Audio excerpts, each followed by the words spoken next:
Hey, it's Sarah, the Real Simple Mama, out here for the late night edition of the things we do when we have chickens. So I've got my super sexy headlamp on, which these things are amazing, by the way. It's one of those things you get excited about when you're a grown-up and you're like, oh God, that means I'm an adult because I think this is cool. But I wanted to show you what I've been doing out here, some things that you need to be checking on your chickens regularly and why I do it at night. So I'm not even going to bother with like a teaser or an intro or whatever. I'm going to flip the camera here in just a second. But what I've been doing, as I put us all into darkness, what I've been doing is doing a medical check on my chickens. There's a full video where you can check on that. I've been medicating them because it's that time of year where they need their deworming medication that we do twice a year. I've been cutting 2 of them, have really long nails, which is rare and kind of weird for a chicken. But then we also have my big girl. I'm trying to see if that's a firefly behind me. If I have a big girl who needed to have her butt feathers trimmed. So let me flip the camera and show you my setup out here and why you should do this at night. Okay, so this looks like the beginning of like the worst horror movie ever. But I wanted to show you real quick what I have out here. I'm going to move the headlamp around so that I can show you and what I'm doing and why. So I use dog nail clippers, just the guillotine style that they're down there. I have a pair of scissors that are only used for chicken stuff, and I have a pair of latex gloves that I wear when I'm handling the chickens. Normally chickens, they will file their nails down on their own, but it's the same as with cats and dogs, and I'm sure with horses and other hoofed animals, every once in a while there's somebody who they don't file them down enough, so we need to trim them a little every once in a while just to make sure that they're good.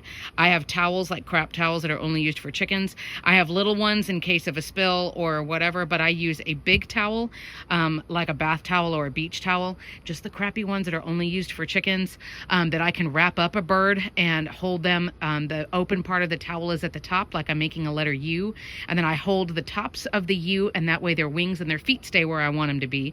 This is a peppermint oil spray. I don't have an official recipe, but this is the kind of stuff that I'm spraying around at night because we're finishing the rat saga. It's the kind of thing that won't hurt your chickens. It doesn't hurt anybody. It's just keeping out the stuff that I want to keep out. And it's filtered water with about a tablespoon or 2 tablespoons of a peppermint Castile soap. And then because I wanted to be extra jerky, I put peppermint oil in there as well. It's not going on the chickens. I'm just spraying it around. I also have, there's my syringe that you can't see because it's too bright because I'm a genius. That is the Ivermectin. The brand I use is Ivermax. It's a pour-on, which means it absorbs through the chicken's skin, just like if you do like, your monthly heartworm or flea tick for your dog or your cat. It's the liquid. You squeeze it on the back of their neck. It absorbs through their skin into their bloodstream and kills anybody who is biting them and feeding on their blood. So I use that twice a year. You can see the full video here of what that is and how I use it. The caveat for that is I'm going to go into my chicken tenders journal. That's a shameless little plug there. And I'm going to write down that on this date, I did this Ivermax treatment, and this is how many drops, and I did all the birds, because you have to come back 7 to 10 days later and do the same dosage again.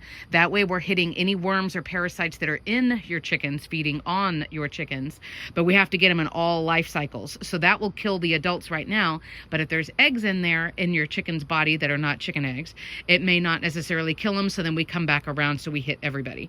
But this is my little setup. I've got a crappy little cheap folding table. I usually like to sit in a chair, and I have the chicken on my lap. They're wrapped and they're like under my arm. Think like a bagpipe style. I'm holding the chicken with their wings against their body so they don't dislocate a shoulder or break a wing or anything like that. And then I do everything I need to do. So again, I trimmed, what did I do?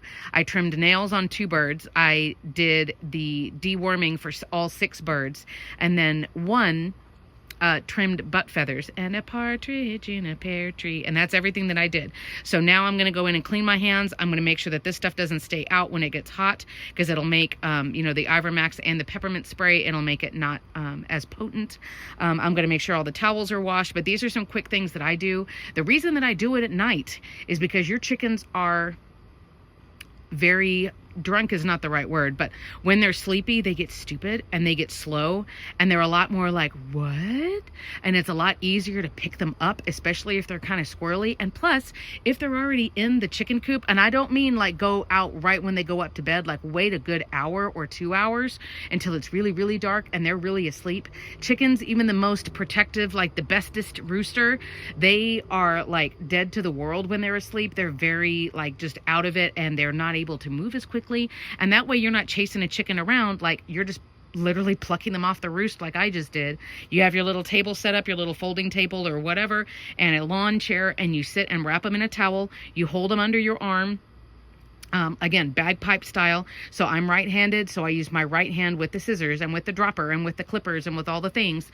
And my left hand is just squeezing, my left arm is squeezing that chicken under my arm up against my body so they don't hurt their wings or anything. So I know this is like the ugliest video ever made, but I was like, you know what? If I got to do all this junk outside, I'm going to do a video just to help people. So again, I'm not trying to sell anything. I'm just here for you to show you, like, I mean, this is the real glamour of being a chicken tender.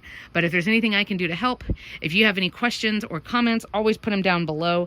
Chickeny related questions, concerns, suggestions, you can also always email me. I mean, if you want to know the products that I use, you can ask, and I can tell you what they are. But again, it's just, these are some things that I do, and I do it at night because it's a heck of a lot easier on me and on the birds. So there you have it. Good night.